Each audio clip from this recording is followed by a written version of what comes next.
Saya tahu sih. Oke. Iya. Oke, ingat. Mereka dengan itu ya. Aduh, sama sih yang coba bilang. Dia tuh jelasin fase development pertumbuhan remaja. Yang independen sama Iya, kan. itu fase pertumbuhan remaja. Terus sejarah teenagers juga belum jadi. Aku kan udah aku udah kan gini. Iya, fase pertumbuhan remaja tuh itu sih yang penting. Tapi apa nih? Ini nanti dibuat aja ininya. Di description dikasih info.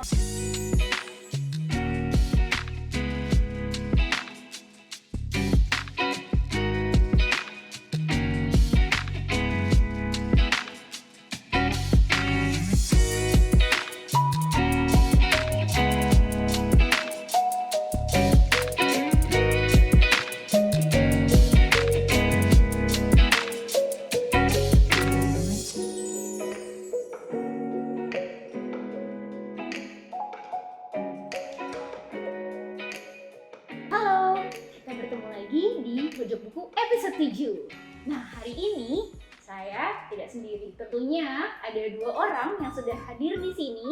Ada Ibu Yofi. Halo. Ada Bapak Andrew. Halo semuanya. Nah, kalau dilihat nih, kayaknya udah tanggal 10 ya. Ada sesuatu yang spesial. Tapi kita juga mau lakukan yang lebih spesial di Pojok Buku episode 7. Di mana kita akan bermain bersama-sama. Kita main sebentar ya. Untuk Ibu Yofi dan Bapak Andrew, kita akan main sesuatu yang berkaitan dengan love languages. Oke, kita akan mulainya dari Bapak Andrew ya. Boleh nanti disebutkan Bapak Andrew, begitu juga Bu Yofi dan saya. Ini bingo. Betul sekali. Oke. Para pemirsa, kita akan bermain bingo. Jadi Dan- saya sebutin kan? Betul, Saya Pak. sebutin.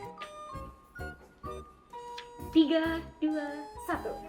Play board games. Hey Bu, Betul. do afternoon walk together? Write a note.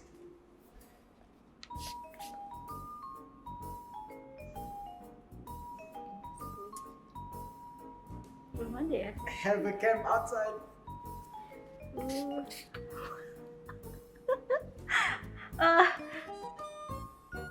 No, it's hard. Bring a drink to refresh someone. Saya Udah. pesan. Hold hands while out and Bingo. about. Bingo. Bingo. Sama ya, kita perfect timing ya, selesainya bareng. Nah, Ya. kalau para audiens yang di rumah tadi menyadari ada beberapa hal yang kita sebutkan. Nah, beberapa hal tersebut itu mengarah pada sesuatu yang kita sebut dengan love languages. Seperti yang tadi saya bilang ya, karena hari ini buku yang akan kita sama-sama bahas adalah The 5 Love Languages of Teenagers. Nah, mungkin untuk para audiens di rumah masih bingung apa itu yang namanya love language. Jadi love language itu adalah 5 hal yang berbeda, momen untuk mengekspresikan kasih ya secara emosional. Dan mungkin Ibu Yofi dan Bapak Andrew boleh sebutkan beberapa yang match dengan Bapak, dengan Ibu dan Bapak. Kalau dari Ibu? Kalau saya ada 2 yang cukup dominan dari antara 5 ya yang disampaikan di buku itu juga, dan buku-buku Gary Chapman lainnya. Yang pertama gift, Ya. dan yang kedua I think act of service. Act of service. Dan Oke. sebenarnya yang lain juga sih Bu, cuman Mhm. nggak dominan. Yang utamanya ada 2 itu tersebut ya. Oke, I guess. gift and act of service. Kalau Bapak Andrew sendiri? Kalau saya yang paling dominan kesayanya kan Betul. quality time. Quality time ya. Jadi udah disebutkan 3 ya. Gift, act of service, quality time. Lalu 2 lainnya ada physical touch dan juga word of affirmation. Ya benar sekali, ada 5 hal ya. Cara mengekspresikan kasih secara emosional, in emotional level.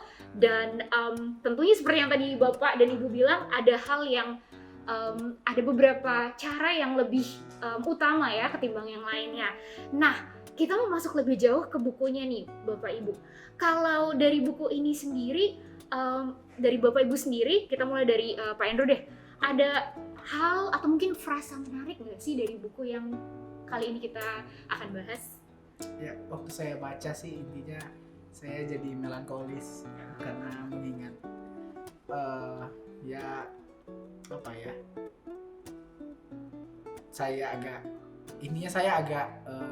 menyesalkan ketika saya waktu itu ternyata bukan menjadi orang yang mendengarkan atau berusaha mencari tahu bahasa kasih dari anak-anak yang diajarkan, terutama mereka yang SMA ya. Gitu. Berarti buku ini jadi Semacam refleksi lah buat saya, refleksi ya. ya, betul. Thank you Pak. Kalau dari Ibu sendiri gimana? Tadi frasa ya Bu ya. Boleh frasa, boleh banget.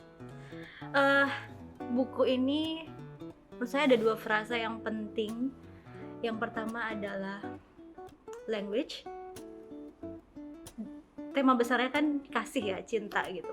Tapi ada frasa di mana ada bahasa dan juga di situ saya menemukan frasa understanding atau pengertian. Language dan understanding ya. Jadi 2 hal yang memang jadi hal utama dari love language itu sendiri ya. Oke.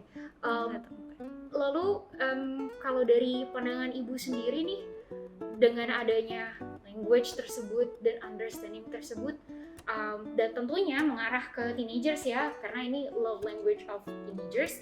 Menurut Ibu sendiri, Ibu boleh sampaikan pendapat Ibu nggak tentang understanding, lalu tentang language tersebut, dan bahkan tentang teenagers, karena ini terkhusus untuk teenagers. Oke. Kenapa saya pilih language itu ya, bahasa? Pasti kita semua pernah belajar bahasa, dan bahasa itu menyampaikan sebuah isi, ada isinya di balik bahasa itu gitu. Dan di sini isinya adalah kasih, love. Dan bahasa itu macam-macam. Dan saya baru menyadari bahwa kasih itu memiliki bahasanya berbeda-beda pada setiap orang gitu.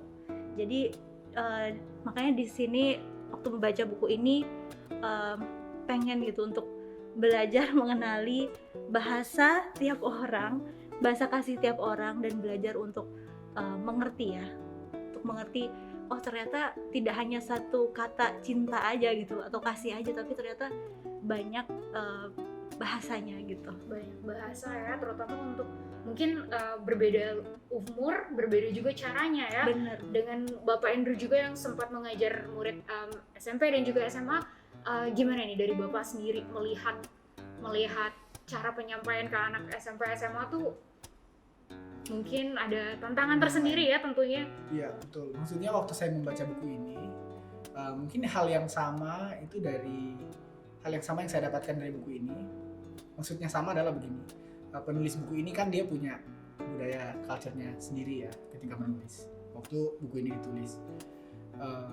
Tetapi waktu ketika saya berusaha melihat ini dan mengkoneksikan dengan konteks waktu itu saya menjadi guru SMA, saya merasa ada hal yang love language yang juga nggak ditulisin sih di sini. Menurut saya itu satu cara yang kalau orang lain sudah berada dalam kedekatan relasi dengan kita, itu jadi bahasa kami yang hanya kami sendiri yang paham, dan itu mungkin di luar dari 5 ini. Tapi 5 hal ini membukakan ke saya bahwa ternyata kasih itu banyak bahasanya, banyak ada bentuknya ya. Bener. Bentuknya banyak bentuk, dan tentunya untuk memahami bentuk tersebut butuh understanding seperti yang tadi Ibu sampaikan ya. Nah lalu kalau kita bawa lagi untuk murid-murid ya, karena kali ini kita membicarakan murid-murid SMP dan SMA. Mungkin dari Ibu Yofi juga sempat juga ya mengajar murid yang hitungannya sudah teenagers. Iya, kelas 6 ya. Perantara. Ya. Oke, silakan Yang mungkin teenagers. boleh sampaikan pengalaman atau mungkin tantangan secara briefly dari pengalaman tersebut, bisa understanding murid-murid. Iya, betul. Selain saya sempat mengajar kelas 6 juga saya punya keponakan yang juga usianya teenagers, dan itu ternyata ada banyak penyesuaian ya, atau ada banyak gesekan saat seolah-olah kita itu berusaha memberikan yang terbaik gitu, tapi ternyata diterimanya tuh kok nggak begitu, nggak seperti yang diharapkan gitu. Ternyata mereka menganggap itu bukan kasih kah, atau mereka tidak menganggap itu sayang, padahal kita sudah melakukan itu dengan sepenuh hati, dengan sepenuh sayang, tapi ternyata tidak diterima gitu dengan seperti yang kita harapkan. Dan mereka pun juga ternyata mengharapkan sesuatu yang berbeda dari bahasa kasih kita gitu. Jadi itu yang sering membuat gesekan ya, tantangan, kayak kenapa sih kok kayak nggak ngerti sih, padahal tuh maksudnya tuh baik gitu. Jadi sering ada gesekan seperti itu. Kalau ada gesekan seperti itu tuh, kira-kira mungkin Bapak juga yang udah langsung terjun ke kelas, apa yang waktu itu sempat Bapak lakukan sih kira-kira? Saya tidak melakukan apa-apa. Saya waktu itu masih muda ya, dan menurut saya pengalaman saya juga agak terbatas waktu itu. Dan dengan pekerjaan dan tuntutan hal-hal yang kita kerjakan, saya pikir saya melakukan hal yang benar. Tapi setelah momen berefleksi dan terutama membaca buku ini, ada satu hal yang saya miss, Bu. Yang saya miss itu adalah saya tidak mengerti apa yang sedang mereka sampaikan. Saya tidak sedang mendengarkan mereka. Seperti ada yang mereka cari ya. Seperti ada yang sedang mereka sampaikan, dan itu saya tidak tahu itu apa. Karena saya tidak mengerti bahwa mereka itu hadir di kondisi zaman yang membentuk mereka itu seperti membutuhkan sesuatu hal gitu, yang mana waktu saya tumbuh itu tidak saya butuhkan dulu, atau mungkin sama tapi mungkin penyampaiannya aja yang berbeda. Intinya zamannya aja yang agak beda dan cara dibesarkan. Dan teenagers tuh kan beda ya gitu. Jadi masa-masa teenager, masa-masa remaja itu singkat, tapi mereka tuh unik banget kebutuhannya.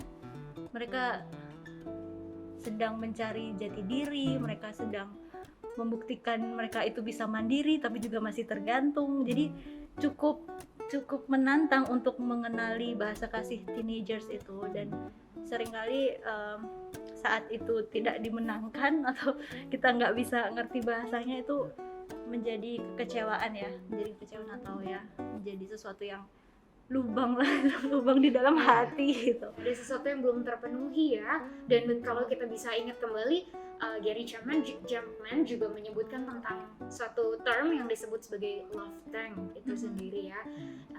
Dan love tank itu ya seperti tangki pada kendaraan pada umumnya ya. Kalau love tanknya full, tentunya bisa jauh, bisa cepat, bisa berjalan jauh, bisa berjalan cepat. Dan kalau keadaannya terbalik ya kebalikannya justru ya. Mereka akan mencari untuk dipenuhi, mencari sesuatu untuk itu dipenuhi. Betul banget. Dan pemenuhan tersebut itu kadang ya sulit untuk dipenuhi kalau hanya dari kita sendiri ya. Oke. Nah, lebih jauh tentang love language itu sendiri, tadi kita sudah bilang kayak tadi kita sudah sama-sama diskusi bahwa sulit gitu untuk memahami aja, sulit ya untuk melihat bentuk itu supaya sampai kepada penerima itu sulit. Jadi sebenarnya kenapa sih kita harus belajar love language? Kan udah tahu itu susah. Ngapain kita harus belajar lagi love language? Andrew. Iya. Boleh. Karena kita peduli sama mereka. Karena kita peduli, makanya kita mau go that far gitu. Ini pertanyaannya nggak gampang dijawab sih. Nah, tapi waktu kita nggak mendengarkan, mau kita bicara, kita sampaikan ke mereka juga kita peduli, the message is not gonna be transferred that way. Mereka juga nggak akan memahami bahwa kita peduli. Yang mereka tangkap adalah otoriter. Ya, mereka bisa merasakan ya mana yang tulus mau mendengar, mana yang nggak peduli gitu sebenarnya. They can sense it. Yep. Kalau dari ibu sendiri, kenapa sih kita harus tetap belajar love language ini? Ya ya karena kita hidup tidak sendiri ya. Kita hidup bersama dengan keluarga, bisa bersama dengan komunitas gitu, dan mungkin orang-orang yang di sekeliling kita.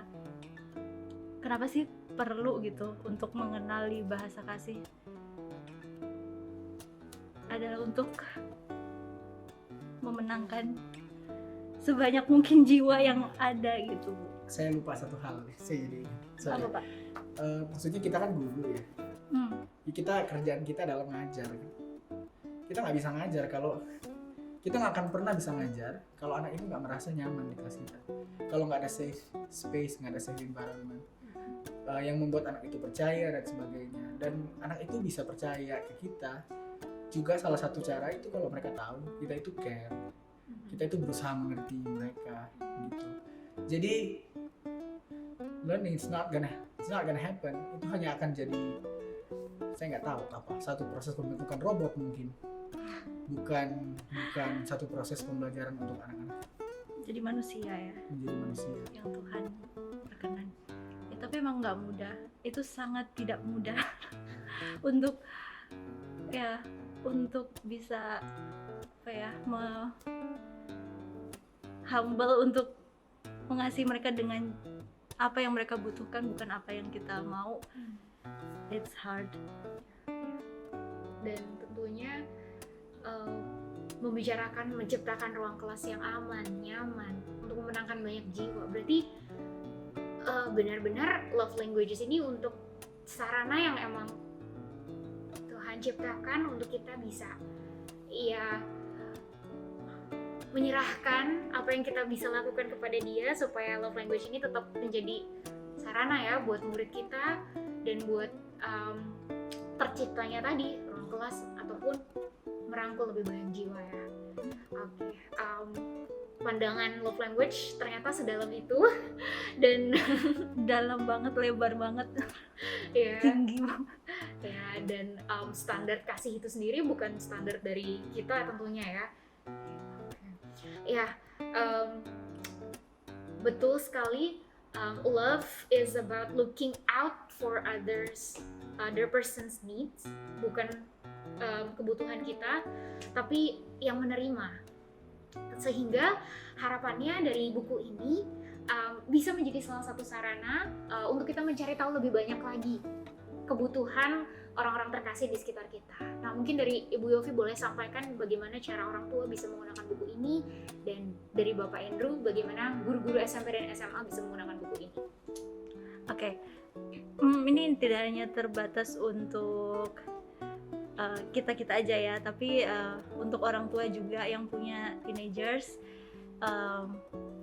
bisa meminjam atau bisa cari juga di e-library, itu juga tersedia. Jadi bisa menolong kita untuk mungkin memahami ya. Di sini hanya ada 5 bahasa ya, limited, sangat terbatas, dan itu pun juga sulit dilakukan gitu. Sebenarnya yang tadi Pak Andrew bilang juga masih banyak bentuk bahasa kasih itu. Jadi start from this book, maybe itu bisa menolong para orang tua untuk mengenal dan mengasihi anak-anak teenagers Bapak Ibu dengan lebih baik seperti yang Tuhan inginkan.